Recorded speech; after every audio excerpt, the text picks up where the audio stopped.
Ოლიგარქის რეჟიმს, რომელსაც საერთაშორისო აღიარება ამ დრომდე არ მიუღია, ამისი შანსი თითქმის აღარც რჩება. ეს გაუარესებული პერსპექტივა კი უკვე კანონით იქნება გამყარებული შეერთებულ შტატებში. ამ კანონს ბევრის მოლოდინით ამერიკაში მალე მიიღებენ. ლაპარაკია ქართული კოშმარის არაღიარების აქტზე, რომელიც ორპარტიული პროექტია. ორმაგად საშიში კი ეს პროექტი ოლიგარქის პარტიისთვის იმიტომ არის, რომ არა მხოლოდ ამერიკის ხელისუფლებას უკრძალავს ოცნების მთავრობის აღიარებას, არამედ ვაშინგტონს დაავალდებულებს ასევე შეეწინააღმდეგოს სხვა ქვეყნების მთავრობების მიერ ოცნებასთან ურთიერთობების ნორმალიზებასაც. ამ ფონზე საერთაშორისო გარიყვის წინაშე მდგარი ოცნების მთავრობიდან არავინ მიუწვევიათ შეერთებული შტატების არჩეული პრეზიდენტის ინაუგურაციაზე. სამაგიეროდ დონალდ ტრამპის ინაუგურაციას დაესწრება პრეზიდენტი სალომე ზურაბიშვილი, რესპუბლიკელი კონგრესმენისა და მეგობარი აქტის ავტორის ჯო ვილსონის მიწვევით. არის სხვადასხვა ვარიანტები, თქვათ, მოწვევის ამ ინაუგურაციაზე, რომელშიდაც არავინ ფულს არ იხდით, სხვათა შორის თუ არა ეს რომ ყოფილიყო ამის საშუალება, ალბათ სხვებსაც ბევრს აქვს, ჩემზე ბევრად მეტი რესურსი, რომ გადაიხადოს ეს თანხები. ვის გულისხმობს ცხადია, ყიდვა რომ შესაძლებელი იყოს ინაუგურაციის ბილეთების რიგში პირველი სავარაუდოდ ბიძინა ივანიშვილი იქნებოდა, თუმცა რადგან დემოკრატია ასე არ მუშაობს, ტრამპის ინაუგურაციას ოლიგარქი და მისი პარტია შორიდან დააკვირდებიან და თუ კარგად დააკვირდებიან, იქ სალომე ზურაბიშვილსაც დაინახავენ. სწორედ ზურაბიშვილია ერთადერთი, ვინც საქართველოდან ამერიკის ახალი პრეზიდენტის დამტკიცების ცერემონიაზე სასურველი სტუმრების სიაში აღმოჩნდა. ლეგიტიმური პრეზიდენტის სტატუსით ის ამერიკაში ჯო ვილსონმა მიიწვია. ეგრეთ წოდებული მთავრობიდან კი, როგორც თავადვე ადასტურებენ, მოსაწვევი არავის მიუღია. მაქვს პრაქტიკულად ყოველდღიური კავშირები ჩვენ უცხოელ პარტნიორებთან. თავარი ის არის, რომ მივდივარ იქა, მექნება მაღალ დონის შეხვედრები და ვაგრძელებთ ამ ურთიერთობებს ჩვენ პარტნიორებთან. ტრამპის არათუ ინაუგურაციას ვერ დაესწრებიან. საბარაუდოდ სწორედ ამერიკის 47 პრეზიდენტი იქნება ის, ვინც ხელს ქართული ოცნების პოლიტიკურ განაჩენს მოაწერს. საუბარი ქართული კოშმარის არაღიარების კანონპროექტზეა, რომელიც კანონად ტრამპის ხელმოწერამ უნდა აქციოს. საქმე აქამდე რამდენიმე თვეში მივა. მანამდე კი ვიდრე დოკუმენტი თეთრ სახლში გაიგზავნება, ის კონგრესმა უნდა განიხილოს. პროცესი დღეს დაიწყო. ინიციატივა უკვე რეგისტრირებულია. ჰელსინკის კომისიის წევრთა უმეტესობა დაინტერესებულია საქართველოსთან უკეთესი ურთიერთობით. ამისთვის საჭირო გზა არის ამ უკანონო ივანიშვილის მიერ მხარდაჭერილი მთავრობის არაღიარება, რომელმაც უკანონო შეუსაბამო არჩევნები ჩაატარა, რომელსაც საერთაშორისო დამკვირვებლები აფასებენ როგორც არაზუსტსა და უსამართლოს.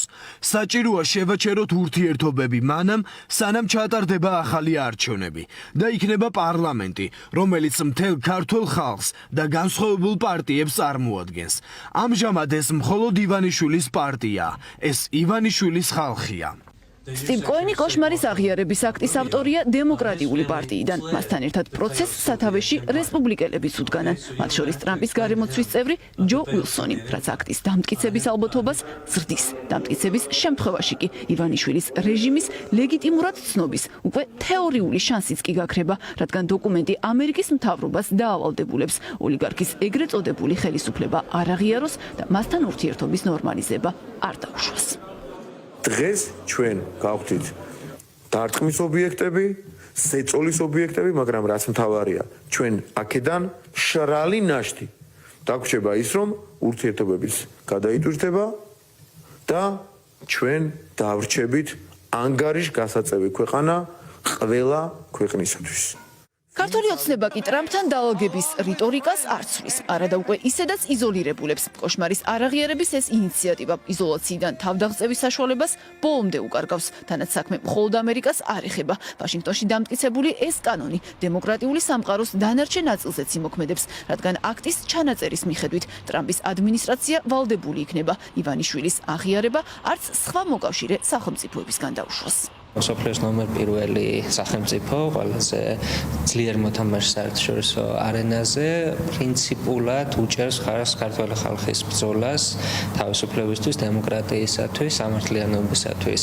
უკან დასახევი გზა უკვე ქართული ოცნების რეჟიმმა დიდი ხანია დაანგრია. ქართული კოშმარი სწორედ ავთენტური არის იმ მოცემულობის, რაც ქართულმა ოცნებამ დამართა საქართველოს და ხალხს, საკუთარ ხალხს, როგორ გამოუცხადა ომი, შესაბამისად ეს აქტი გვეხმარება როგორც ჩვენ ქართველებს, აქ ასევე ევროკავშირს, რომ ისინი შეუერთდნენ არაღიარების აქტს. რუსეთმა როცა აღიარა აფხაზეთის და ოსეთის დამოუკიდებლობა, მაშინ ამერიკის შეერთებულებმა ისეთი მხარდამჭერი აქტი გამოსცა, სადაც თქვეს, რომ ვინც აღიარებს ან ერთი ან მეორე რეგიონის დამოუკიდებლობას, ისინი მათთან სახელმწიფოს აღარ ამერიკის შეერთებულ შტატებს არ ექნება არანაირი თანამშრომლობა. აი ძალიან დაგვეხმარა მაშინ არაღიარების პოლიტიკის წარმატების წარმართვაში. დაახლოებით ახლა ესეთი შეიძლება აქტი ესეთი სიმწვავის იყოს და თუ ესეთი კონკრეტული ჩანაწერები დასრულდება ამ აქტის მიღება, პრაქტიკულად ეს ნიშნავს, რომ ესენი იქნებიან კეთროვანები მთელი მსოფლიოს მასშტაბით. ქართული კოშმარის არაღიარების აქტი ქართულ ოცნებას პრაქტიკულად ასადის რეჟიმის მდგომარეობაში აყენებს.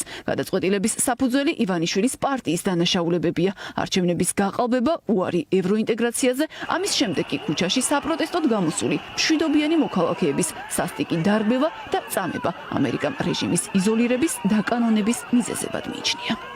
ის ზღაპრები რო იცი რა, ეხა ტრამპი მომავალ გადავტვირთავდა რაღაცა, ეს მორჩენილი არა მარტო გადავტვირთვა ახდება, არამედ მათი სრული იზოლაცია ხდება. პუტინი, ლუკაშენკო, ასადი, ეს რა ქვია, აფრიკის რამოდენიმე რეჟიმია კიდე თუ არ ვცდები, რომელიც ადამიანის უფლებების დარღვევაშია დადანაშაულებული და ეხა ბიძინა ივანიშვილი. ძალიან კაი კომპანიაში აღმოჩნდნენ კოცები. ზუსტადაც ამას იმსახურებიან. მე მგონი მიხვდნენ ამერიკის შეერთებულ შტატებში და სხვაგანაც, რომ ქართულ ოცნებასთან გზავნილების და შეშფოთების ენით საუბარს აზრი არ აქვს. ბოლო განცხადებამ ეს დაადასტურა და ეხლა უკვე მოქმედებაზე არიან გადასული. ეს კანონი თუ იქნება მიღებული, ეს იქნება უპრეცედენტოდ კაცრი კანონი და კაცრი დაგმობა ქართული ოცნების. ანუ მას აღარავინ აღარ შეხვდება, ვეღარავინ აღარ შეხვდება, სანამ ქართული ოცნება არის ხელისუფლებაში თუ არ არის, ამას მნიშვნელობა არ აქვს. ანუ აუგრძელავს ამერიკის როგორც საჯარო მოხელეებს, ვიმეორებ, ისევე პოლიტიკური თანამდებობის პირებს შეხვედრის გამართვას საქართველოს ხელისუფლების წარმომადგენლები, არალეგიტიმური ხელისუფლების წარმომადგენლებთან. ქართულ კოშმართან ერთად კონგრესში მეგობარი აქტის განიხილება. ამ ინიციატივით ივანიშვილს და რეჟიმის სხვა ლიდერებს დემოკრატიული უკუსვრის პირობებში დამატებითი სანქციები ემუქრებათ. კოშმარი კი უფრო ფართო შინაარსისა და არა მხოლოდ სანქცირებულებს, არამედ ეხება და პოლიტიკურ კეთროვნად აცხადებს ყველას, ვინც რაიმე სახით ოლიგარქის რეჟიმის მოკავშირედ გამოვლინდება. 20 იანვრამდეც, ანუ იმ დრომდე, ვიდრე საომე ზურაბიშვილი ქართული ოცნების ყველა წარმომადგენლისგან განსხვავებით მონაწილეობას მიიღებს დონალდ ტრამპის ინაუგურაციის ცერემონიაში, ზურაბიშვილს უკვე აქვს კომუნიკაცია ამერიკელ პარტნიორებთან. სულ ცოტა ხნის წინ მან ჯო ვილსონთან ერთად მონაწილეობა მიიღო დისკუსიაში, რომელიც ჰადსონის ინსტიტუტის ორგანიზებით გაიმართა. ამ დისკუსიის ფარგლებში კი ზურაბიშვილმა გაიმეორა, რომ სწორედ ის არის დღეს საქართველოს ლეგიტიმური პრეზიდენტი, რაც შეეხება ქართულ ოცნებას. ზურაბიშვილი უდასტურებს ამერიკელ პარტნიორებს მათი პოლიტიკის სისწორეს და აღნიშნავს, რომ ივანიშვილის პარტია, მისი რეჟიმი არის ეგრეთ წოდებული ხელისუფლება, რომელიც არათუ გამოხატავს ქართველი ხალხის ნებას, არამედ მოქმედებს სწორედ ქართველი ხალხის დემოკრატიული ინტერესების საზიანოდ. I'm not the former president. მე არ ვარ ყოფილი პრეზიდენტი, მე ვარ ერთადერთი ლეგიტიმური პრეზიდენტი.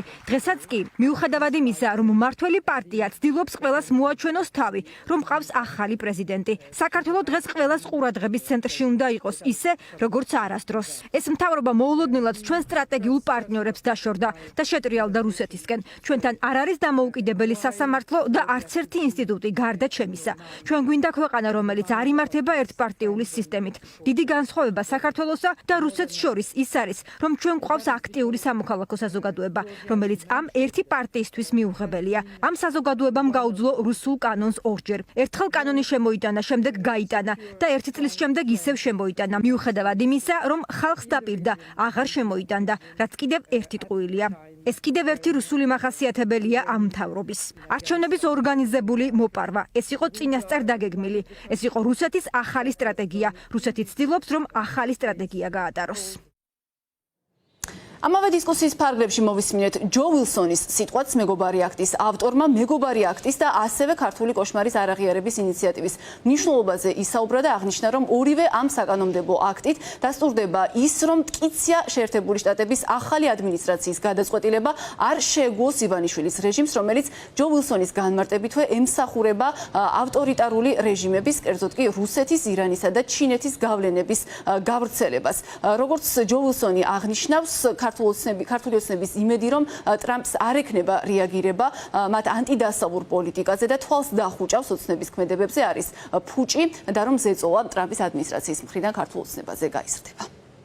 ბიძინა ივანიშვილი, რომელსაც უნდა რომ დიქტატორი გახდეს, არის რუსეთის მარიონეტი. ის იბრძვის იმისთვის, რომ საქართველო დაუქვემდებაროს დამპყრობელთა ღერძს. მათი პრემიერ-მინისტრი იყო ირანში ჩასული ზუსტად იმ დროს, როდესაც ირანის რეჟიმი გეგმავდა დონალდ ტრამპის მკვლელობას. ჩვენ ვიცით, რომ ამ რეჟიმმა ჩინურ კომუნისტურ პარტიას დაუდო კონტრაქტი ღრმაწყლოვანი პორტის მშენებლობაზე. მადლობელი ვარ, რომ ივანიშვილის წინააღმდეგ სანქციები დაწესდა. ეს არის ორპარტიული. ჩვენ ორმხრივად მუშაობთ ქართველი ხალხისთვის. ეს სანქციები კიდევ უფრო გაიზრდება ჩემი აზრით ტრამპის ადმინისტრაციის პირობებში. კონგრესში წარვადგინე ხელახალი ორპარტიული მეგობარი აქტი და ქართული კოშმარი არაღიარების აქტი. დამატებით მოვითხოვთ სანქციებს ივანიშვილის რეჟიმისა და ქართული ოცნების მაღალჩინოსნების წინააღმდეგ. ქართული კოშმარის არაღიარების აქტი უგრძალავს შეერთებულ შტატებს აღიაროს ივანიშვილის რეჟიმი და ცნობს მხოლოდ ზურაბიშვილის ლეგიტიმაცია ისეთ დაძაბულ პერიოდში, როდესაც საქართველომ უნდა ჩაატაროს თავისუფალი და სამართლიანი არჩევნები.